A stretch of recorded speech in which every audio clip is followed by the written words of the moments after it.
Hello everyone, my name is Hailey Elizabeth, and if you don't know who I am, I post videos pertaining to a little bit of whatever I want: conspiracy theories, controversial people, true crime, vlogs. And so if you're interested in any of that, you can subscribe, and if not, totally chill. I haven't done a conspiracy video in so long, so I thought I would finally bring them back, and there is a lot of really interesting ones to get to, so we're just gonna hop right into it. But before getting into all that, I do want to thank the sponsor of today's episode, Audible. Now, if you guys don't know what Audible is your new best friend for all things audio entertainment, such as podcasts, audiobooks, Audible originals. Audible offers a wide variety of content, such as bestsellers, new releases, and they have tons of different genres ranging from business, psychology, thriller, mystery, romance, and so many more that offer audio escapism at its best. And now recently it's been transitioning from winter to spring, and thank God, because now I can finally go on my little hot girl walks, and Audible is the perfect thing to just pop in and enhance the entire experience. Currently, I am listening to The Coldest Case by James Patterson, and I also just recently started The Bell Jar by Sylvia Plath, which I'm kind of surprised at because I feel like The Bell Jar isn't really a title that I would go for per se, but it's been so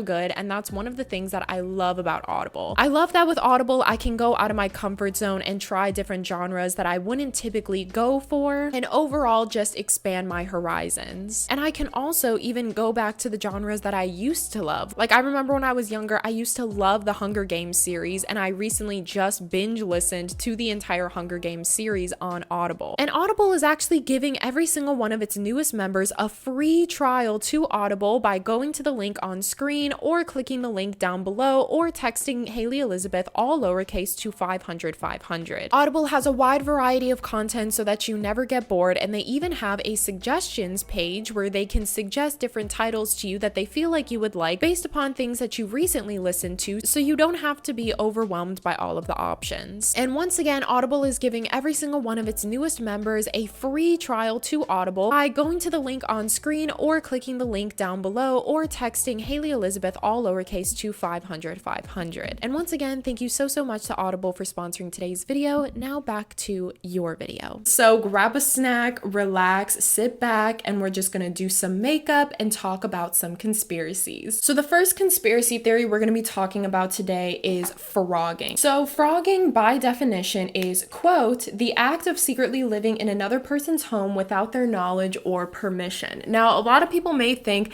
that phrogging and squatting are the same thing, but they're actually very different. Squatters tend to stay in someone's house for a long period of time, mostly because they don't have a home of their own, whereas people who participate in phrogging usually don't stay at a person's home for longer than a month, and to them it's like a little game to see how long they can stay there without being noticed. And it's kind of exhilarating a little bit to know that you are watching someone without them knowing that you're watching them. People who participate in phrogging call themselves either frogs or froggers, and phrogging has actually been a thing for the past decade, but within recent years it's gained a lot more popularity, such as the 2014 film Phrogging, and a more popular one, I See You, on Netflix. I've seen I See You, and it's actually a really good movie. The story takes place about two kids that are phrogging in the home of a family and do things to slowly mess with their heads and slowly just drive them crazy. And so although it's became very popular in the media, the very first recorded case of phrogging came back in 1986 by a 16-year-old boy, Daniel Lepente. Daniel had a classmate by the name of Annie Andrews who had recently just lost her mother, and for some reason Daniel just wanted to mess with her, and so he ended up breaking into her house and was secretly staying in her house for months, where he lived in a very small gap in the crawl space underneath her stairs. Over the next couple of months, Daniel would continue to do things around the house to make Annie and her little sister think that they were going crazy and think that their dead mother was trying to get in contact with them. He would do small little things like make odd noises, move furniture, flicker the lights, change the TV channel. And the girls did have a father, but their father was mostly at work all day, until one day while the father was at work, he gets a call from his two girls and they're in a panic and they believe that someone is in the house. So immediately their father comes home and he peeks around the house. And as he's peeking looking around the house, he notices that there are some noises going on upstairs. And so he goes upstairs with a baseball bat. And when he goes into his closet,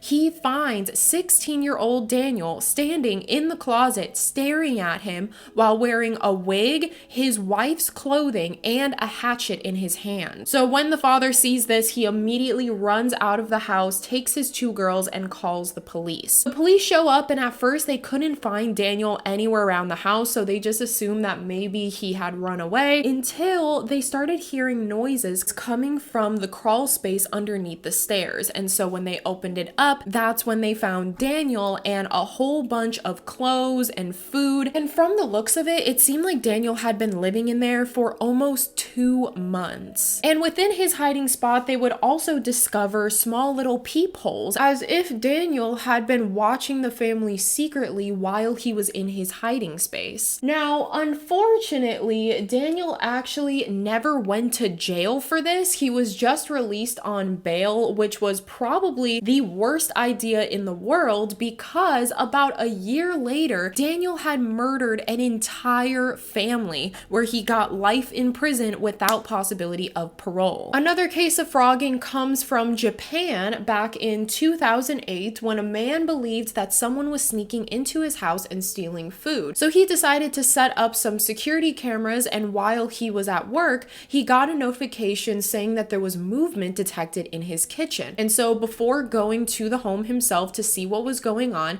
he immediately contacted the police. The police showed up to the home, and weirdly, the front door was locked, and they couldn't really find any forced entry until they looked in the man's closet, and that is when they would find a 58-year-old woman that was living in a little attic space above his closet. And when the police had asked the woman what she was doing there, the woman would go on to say that she had been living in his home for over a year. And she says that about a year ago, she was homeless, and so one day she was, quote, just trying door handles, and this home just so happened to be unlocked. And so she went in, she found a space, and she's been living there for the past year. And again, the man did not know she was living in there. All he really saw was food going missing. And so if this woman just would have went out and bought her own food and brought it back to her place, most likely she wouldn't have been caught as early as she was. And a very similar situation comes in 2010, when a man once again suspected that someone was breaking into his house after he started finding a bunch of missing food.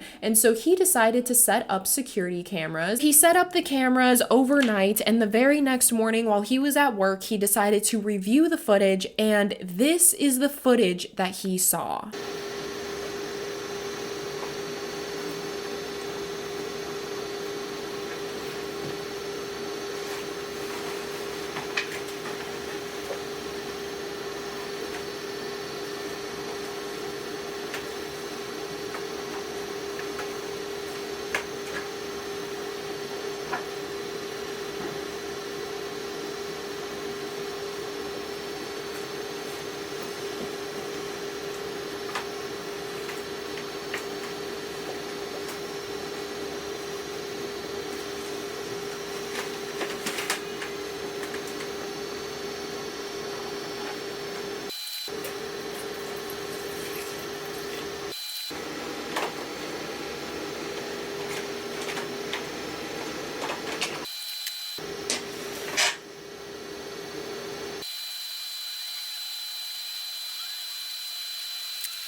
This footage actually is very popular, so you may or may not have seen it, but nonetheless, it is very terrifying. When the man saw this footage, he immediately called the police, and the police removed her from his crawl space, to which she had been living up there for 5 months. Unfortunately, frogging within the past couple of years has just gotten a lot more popular. There's people on YouTube that make like YouTube tutorials on how to frog. There's also subreddits and certain Reddit posts that you can learn about and read from, talking about how to frog and how to get away with it. And there's also like subreddit forums where people are trying to normalize frogging. And then there's like a bunch of people saying like, oh, frogging gets a bad rep, we're so misunderstood. Like, no girl, you're not misunderstood, you are psychotic. And although there are some people that do it more for adrenaline while other people do it for survival, there's other people that do it for a little bit more sinister reasons, such as a story back in 2019 when a woman was coming home from work one day, and upon opening up her door, she looks up, and at the top of her staircase is a man staring right back at her. And so immediately she freaks out, she leaves, and she calls the police. And when the police show up, they start looking around the home,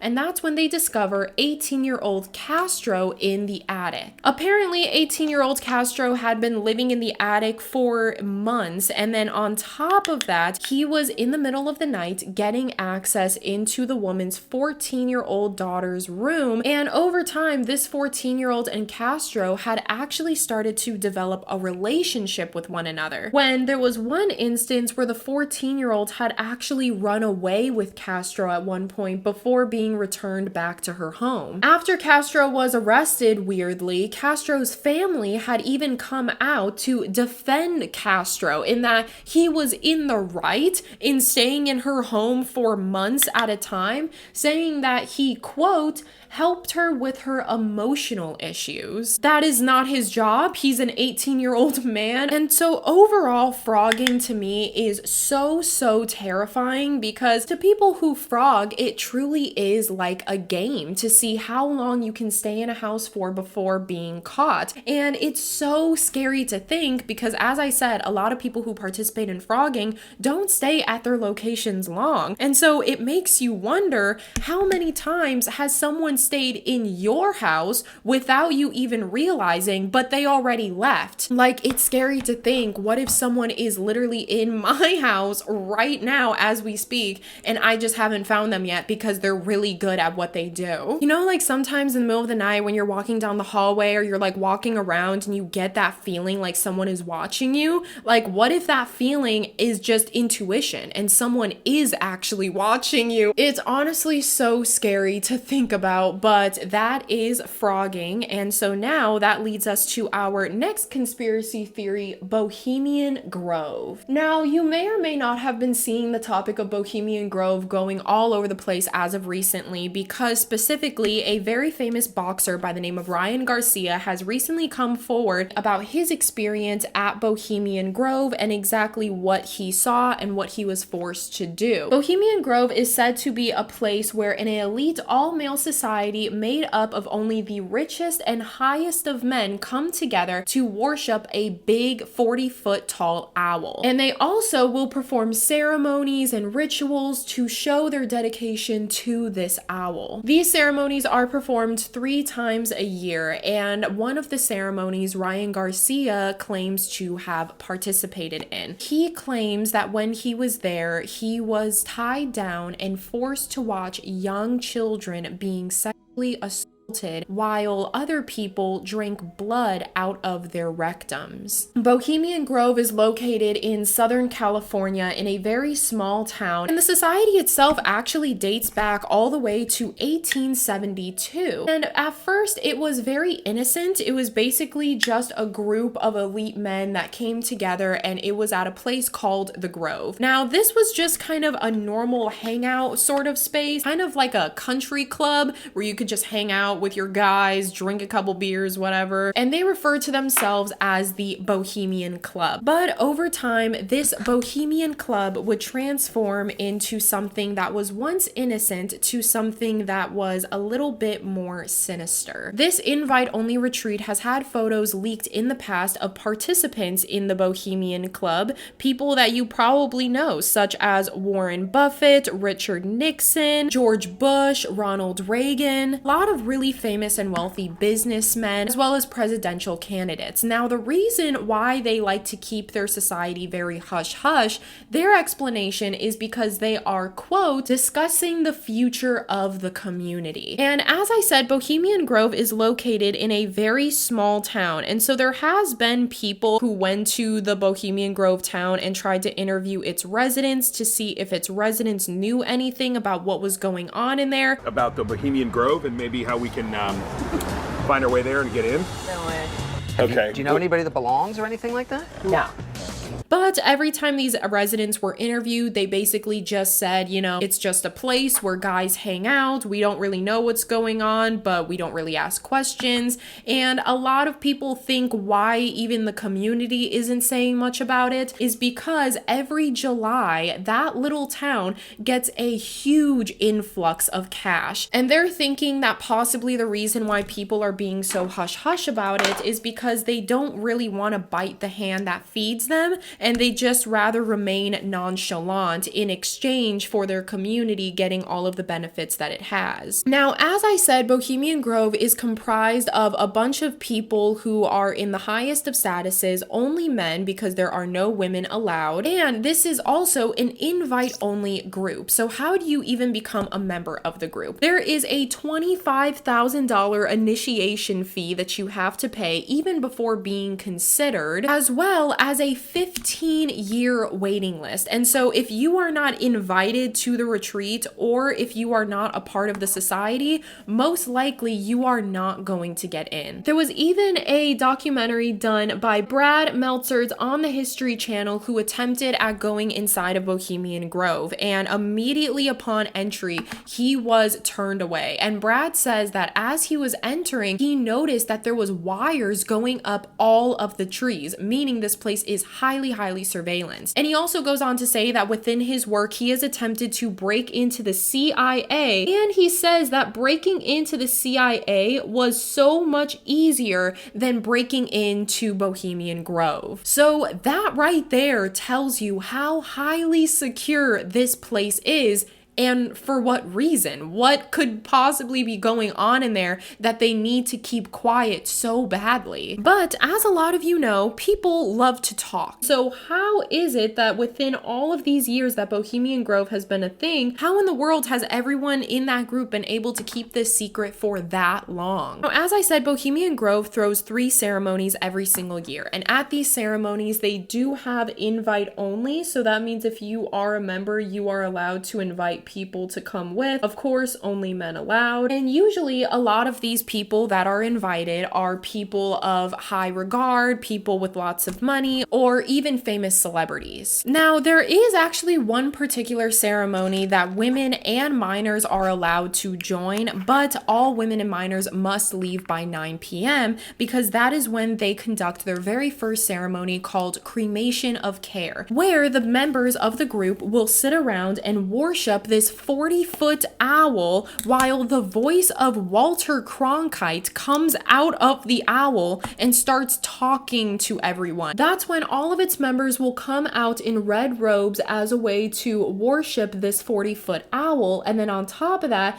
they will also bring out a coffin to which all of the attendees of the ceremony will go up to the coffin one by one and metaphorically give all of your worries and cares to this coffin. And then afterwards, they burn the coffin, and then after that, they celebrate for 2 straight weeks. And a lot of people have talked about the parties that they throw, and it's basically like a frat house college party. A lot of people say you see guys running around naked 90% of the time, they're peeing on trees, they're drinking, and there's also men that will dress up in drag and perform plays, because as I said, there's no women allowed. Now, I'm assuming these plays are very misogynistic, misogynistic. So now, although the main Bohemian Grove that I'm talking about is located in Southern California, there has been other people who have said that there's even more locations located in Germany. It's extremely hard to sneak into Bohemian Grove, and back in the 90s, a man by the name of Alex Jones was able to successfully sneak in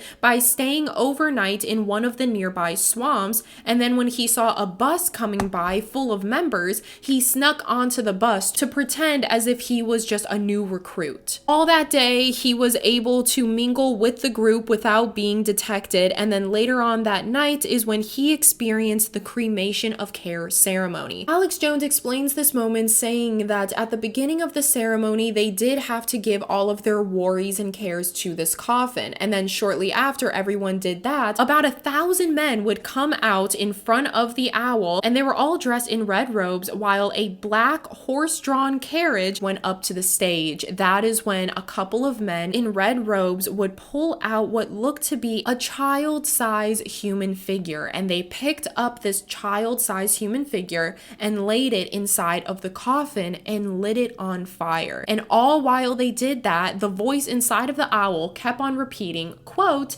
"There is only one goddess that can help us, only one true Deficit." And then once the coffin is burned, the owl will say, quote, "Care says burn all you care, then Care says no you're not." After that, Alex Jones explains that it looked like some sort of comet had shot out of the sky. "Which hither ye have brought from regions where I reign, ye fools and priests. I spit upon your fire." Wow. Great son of all mortal wisdom, Owl of Bohemia, we beseech thee, grant us thy counsel. Burning with the effigy of a human, or it could be real, ladies and gentlemen.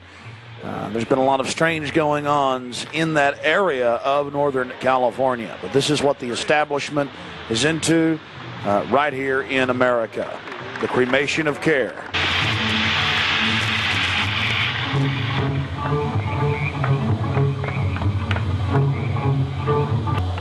These people are deadly serious. After this, eventually Alex was caught and thrown out of the group, but he did still have tons of footage from that night, to which he tried to get the footage out to 3 separate news outlets, but all 3 times the footage had been erased. Not lost, erased. And then shortly after that, he started to receive a lot of really threatening letters at his door. People would start sending him letters saying, quote, "I'm watching you," and quote, "I see a little chihuahua in your backyard," and quote, "I'm gonna cut your head off." He has also gone on to say that he has had people break into his house in the middle of the night just to warn him and give him threats on if he ever came out with the footage or came out with any sort of story about what he saw. So clearly, that right there shows you that this is not just a club where men get together. This is clearly something so much more than that. Why would they go the great lengths and care that much about no one saying anything if they weren't really doing anything bad to begin with? There was actually one episode of the Joe Rogan podcast where Kid Rock is on, and he actually explains his experience when he went to Bohemian Grove and what he saw and what he did. Or two later, he come back. I was like, "I'm not coming to your little weird party out in the woods." I was like, "I went once. It ain't that cool." They're kind of like tree houses or campsites, but they're really nice. Everyone has a private chef. Got like, Really? Yeah, you do share a room. Me and Jimmy John shared a room. That was fun. This effigy in front of a giant owl statue. I was at the owl statue. This is fucking hilarious. So I'm there on day one, right? And we're drinking beers. Like, it's pretty laid back. There's some really cool talks. I remember this dude talking about shooting asteroids out that might hit the Earth in so many years. Shit like that. I'm like, fuck, this is cool. Oh, wow. But the first day, it was the first evening, and you gather around whatever, the owl by this lake, if I remember correctly, which could be a little hazy. It was a long time ago. And like, I've heard about this place. I'm like, this is some real secret ass shit, man. I can't believe I'm fucking here, right? And it's just a trove of celebrities. Fuck, everywhere you turn, it's just fucking A. So you go there, and I'm like thinking, we're going to hear some shit. Right? They're about to introduce the first speaker. And no offense against this guy. We consider him friendly. We have very good mutual friends. But they're like, "Ladies and gentlemen, Tony Danza. And I'm like, what? I'm like, come on, man. Then we're having cool conversations. Kind of weird. And then they asked me like I had to come play my guitar. Oh no! And like sing at one of these camp things. And I was like, I feel so used. I feel so dirty. Like I don't do this shit, man. What the fuck? Yeah, that's got to be weird. Hey, man, play us a song. Well, it's kind of like a unspoken requirement, like a wink, wink. Like you need to take your guitar over there. You know, if you want to be in good graces or be a team player type deal. And I'm like, yeah, I really don't. Another example of a celebrity coming forward about their experience comes from, as I was saying earlier, the boxer Ryan Garcia, to which he went on the app X with Andrew Tate, and he would explain his experience at Bohemian Grove. Hey, bro. All right, talk to us. Bro, I don't give a f, bro. They held me down and they made me watch little kids get raped. I don't give a f anymore. Bro, they fucking took me to the fucking woods, bro, and they fucking tied. I'm not fucking joking, bro. I have fucking proof, bro. I don't give a fuck. Bro, I fucking will show you every fucking video you could ever fucking believe. Bohemian Grove is real. They fucking tied me down and they made me fucking watch, dog. I absolutely don't give a fuck. You know the path you're going down is dangerous, my friend. I don't give a fuck. I don't give a fuck. You have proof of this on your phone? Yes, of course I do. If Alex could get a fucking video from the Bohemian Grove, of course I could. Tell everyone at home then. Start from the beginning. When did this happen? Where did this happen? Why have you tweeted the things you've tweeted? Let people at home understand you a little bit. Because I don't give a f, bro. They raped me, right? Okay. You do know there's going to be certain people who believe, and I'm Ryan. You know I like you. We've been speaking for years. You know there's going to be people who believe you're just saying this because you've, I don't know, had a mental breakdown or taken drugs and you're repeating. Of course. Ryan, after this, would also go on Twitter to make very, very concerning tweets about his experience at Bohemian Grove. And he continues to reiterate saying that he is mentally okay and he is of a sound mind. And if anything happens to him, just know that he didn't do it himself. And Ryan would not stay quiet about his experience until eventually, randomly, Ryan would come out with an apology video explaining his entire psychotic break. Now it's my return back to Instagram. Now, over these past couple days, you guys have seen some pretty intense things. I understand what they are and I understand what they look like. But I'm coming back to announce I'm not going to speak on any other topic other than boxing, sports, and my fight. That's the only thing I'm going to be talking about. And I'm training for this fight. I want everybody to know this fight's still on. 420, 5 weeks of super focus. I have PBD helping me in this camp and many other warriors. So I thank you guys for the support. And I'll see you guys on 420. And what's so eerie about this is that Ryan in the video, clearly he is reading off of something. He's looking off to the side the entire time. And what's really concerning and like gives me shivers is that when you zoom in on Ryan's face doesn't even look like Ryan. He looks something like of an AI. Whatever he says, his mouth and eyes don't really match up with it. And it's so eerie to watch. Now it's my return back to Instagram. Now, over these past couple days, you guys have seen some. And in this video, he basically just glosses over the fact of everything that he says. He blames it on him not being mentally well, but at the same time, he starts promoting his next fight. So if he really is not of a mentally sane mind, then why is he still participating in the UFC? Because I'm pretty sure before fighting in the UFC, there is some psychological exam that has to take place. Yes, they do. Yes, they do, because I found this article and it says, quote, before being able to fight in professional MMA, mixed martial arts competitions, fighters typically undergo several tests to ensure their physical fitness and overall health. These tests may include medical examinations to assess general health, vision, and neurological function. Additionally, fighters are often required to undergo blood tests to check for infectious diseases and to ensure they meet the weight class requirements. Some organizations also require fighters to undergo drug testing to ensure compliance with anti-doping regulations. Each organization may have its own specific requirements and protocols for pre-fight season. There was another article that said that they only give the neurological exam to fighters that are over the age of 37 years old, but I actually found an ex-UFC fighter that depending on your mental state, if they feel like they have to give you a neurological exam, they will. So clearly, with everything going on with Ryan Garcia, this should be a big enough reason for them to give him a neurological exam. And so if he really was, you know, mentally not okay, they wouldn't let him fight.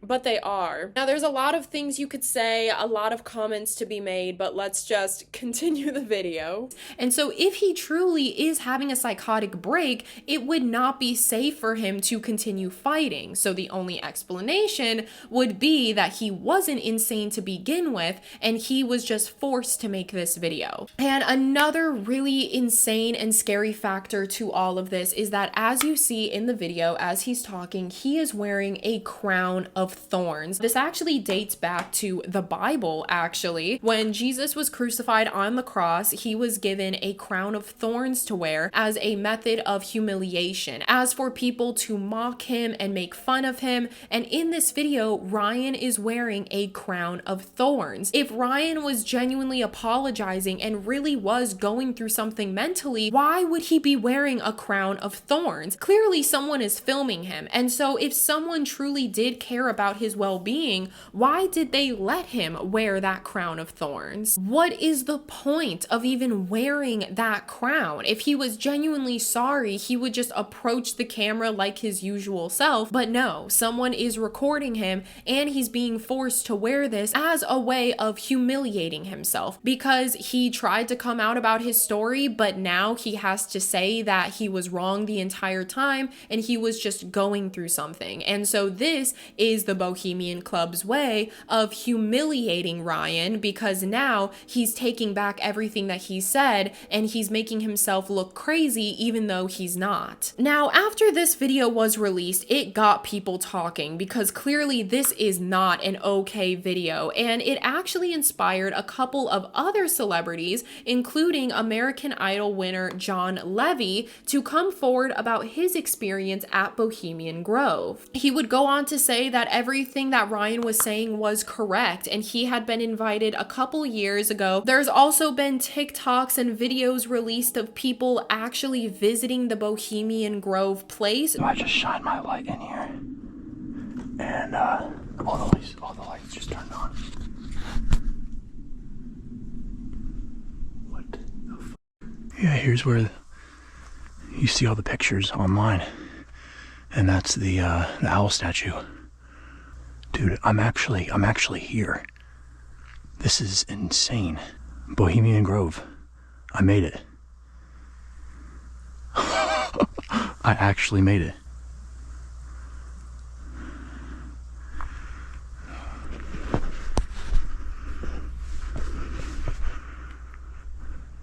Yeah. This is the owl statue.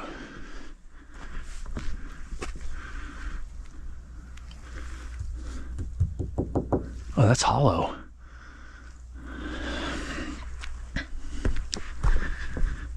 And in a way, I think it is kind of beautiful that all these celebrities are coming forward with these stories, because we all know Ryan isn't crazy. And a lot of celebrities, you know, are putting their lives on the line basically to prove that Ryan is not crazy. They don't need to be putting their lives on the line like that, but they are for Ryan's sake. And although all these celebrities are coming forward about their experiences at Bohemian Grove, I don't believe that all of these celebrities are lying. You know, if they all have very similar and dark and weird stories, it's probably because it's a very creepy, dark and weird place. And although all these celebrities are coming out with their stories, Bohemian Grove still continues to be one of the biggest conspiracies as to what really goes on behind those gates. Now, that is all for Bohemian Grove. Now let's get into our next conspiracy, Rokos Basilisk. Now, I do want to give a quick warning before I explain this conspiracy theory. There has been cases of people who have known about this conspiracy theory, and it has actually drove them to insanity afterwards. And so if topics of existentialism or death tends to make you anxious, please refrain from listening to this conspiracy theory for your own mental health. And I don't want you sitting there thinking oh, well, now I have to watch it because I'm not a wuss. Girl, no. if you genuinely are very sensitive to those things, that's completely okay. I just want you to be safe. And so if that is something that makes you nervous, please just skip over this one. Now, with that being said, let's get into the conspiracy theory of Rokos Basilisk. Rokos Basilisk originated on July 23rd, 2010, when a person by the name of Roko had posted on the lesswrong.com forum. The name of his post was titled, quote, "Solutions to the Architress Burden, the Quantum Billionaire Trick." Now, the original post is a little bit long, but it is split up into 3 sections, and so I am just going to summarize each section. The first section is titled, as I just told you, Solutions to the Altruist Burden, the Quantum Billionaire Trick. And then the second portion is called, quote, "The Quantum Billionaire Trick." And the third portion is called, quote, "A Win-Win Solution." And so the first part we're going to get into right now. The first part of Rokos Basilisk talks about the idea that if one day we reach a time of singularity, which basically just means that if one day AI becomes way too more advanced than humans,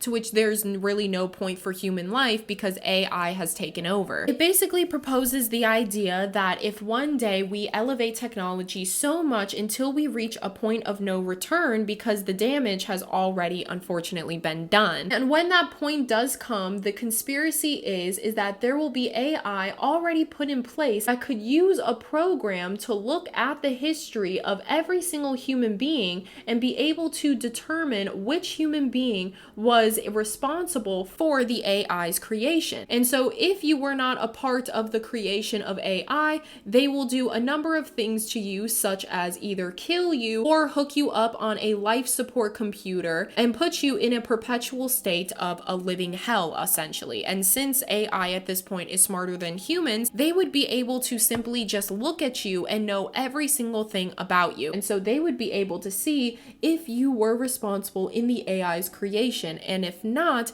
there will be consequences for that, such as putting chemicals into your brain to heighten your sense of pain, or even look into your memories and make your worst fears a reality with absolutely no escape. They could even have the ability to hook you up to life support so that you continuously experience death over and over and over again. And so I know what you're probably thinking. Okay, girl, then I love AI. I'm so pro AI. Like, I love AI. I think they are amazing. But no, because that means that you are basically liking AI out of fear. And since AI is smarter than humans at this point, they will be able to know if your opinions are genuine or if they are rooted out of fear of what AI would do to you. And you cannot escape your brain or your feelings no matter how hard you try. And so that means AI would be able to see everything in your brain. There's truly just no escape or way around it. And the theory is actually called Rokos Basilisk because Roko is the creator of this conspiracy theory, but also Basilisk is an old age mythology giant serpent that can kill someone simply just by looking at them, and that is believed what AI could be able to do. It would look at you through all of your time and space and deem you beneficial or not, and you will have no choice or say but to live a life of torture. Now, on the flip side of it,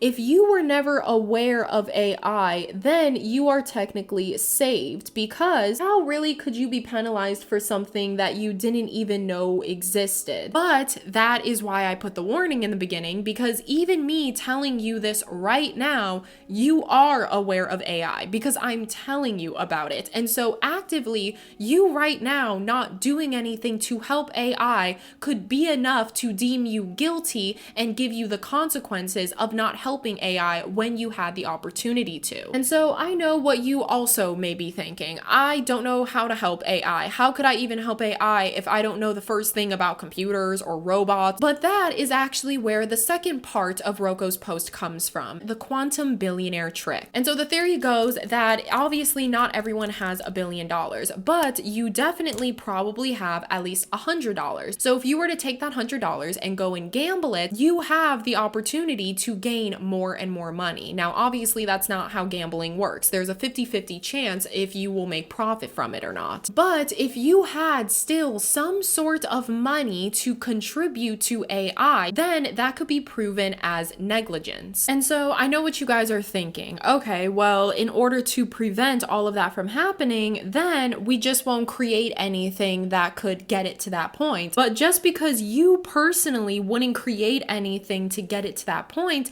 doesn't mean someone else will. And if someone else does, and it does get to that point, that could be used as negligence, because once again, you weren't helping it when you had the chance to. And so just to make it a little bit easier to understand, I am going to compare AI to the existence of God. If God is real and you believe in God, then you will go to heaven. But on the flip side, if you believe in God and God is fake, then nothing happens. But vice versa, if God is real and you deny God, then you will go to hell. And same thing goes for if you were to deny God and God is fake. And so your best option would just to be to believe in God, because you don't want to take any chances on the what if. And same thing goes for Rokos Basilisk and the AI takeover. If you believe that AI could reach this point and you deny AI, then you will live in an eternity of AI's version of hell. Whereas if you believe in AI and you help AI, then you're good. But on the flip side, if all of what I'm telling you is fake and you believe in it, then nothing happens. And same goes if you were to not believe in whatever I'm saying and it actually doesn't happen, then once again, nothing will happen. And so I know you may be thinking, okay, well then to keep good graces, I will just slightly help AI. But that is actually where Roko will mention what's called the Newcomb's paradox. And the Newcomb's paradox basically explains that if AI does get to a point where it's smarter than humans, AI would simply just be able to look at you and know all of your brain waves and brain patterns. The AI would be able to create a simulation and predict what you would choose if you were given the opportunity to help AI. And so at that point, your future isn't even determined on your concrete actions, just based upon what AI thinks you would do. And you can't trip around it and say, well, the AI doesn't know me. I could have a change of heart at the last second. How would they know what I'd be thinking? Once again, at this point, AI are smarter than humans. And so they would 100% be able to predict what exactly you would do and say. There's literally no way around it. And that leads us to the third part of Roko's post called a win-win solution, aka the illusion of choice. And so you may be thinking, okay, well, if AI wants me to help it, then I'll just give in and start helping it. But if all AI boils down to is to create simulations on what they think you would do, they would easily be able to determine your future partnership with them and deem you as beneficial or not. So that is where the illusion of choice comes in. We don't even have to do anything for our future to be decided. It would basically just be upon simulations and what AI thinks we could do. So in reality, we don't really get a choice of what happens to us. And say you were to actually help and create AI and you're off the hook and you're able to help AI and all of its creation, you yourself will actively be helping something that you in the beginning feared of. Because since this AI is going out and killing innocent people, you yourself will be in support of killing and torturing innocent people who were against AI. And so overall, the whole idea of Rokos Basilisk is if we truly do get a say in our future, if AI really does get to that point where it starts to destroy all human beings that were against AI's creation, in the end, do we really even get a say as to what happens to us? And yeah, that is the end of today's conspiracy video. I really hope you guys enjoyed. I absolutely love making these videos. I think they're so fun. If you want to follow me on any of my socials, like my Instagram, that will be linked down below. And also, I would love to hear all of your guys' opinions. Do you have any crazy frogging stories that you want to tell? Do you have a story of someone else that has been a victim of frogging? Or do you believe Ryan Garcia and all of his stories about Bohemian Grove? And why exactly are they keeping it a big secret if all they're doing is just discussing future plans of their community? And what do you think about AI? Do you think we are really going to get to that point one day within our lifetime? Or do you think this is something that's going to happen to future generations? I would love to hear all of your guys' opinions and stories in the comments below, but that is all for me. I hope you guys enjoyed this video. Make sure to get outside today if you can, get some sunlight, go for a little walk, and as always, I I love you, I love you, I love you, and do something that makes you happy today.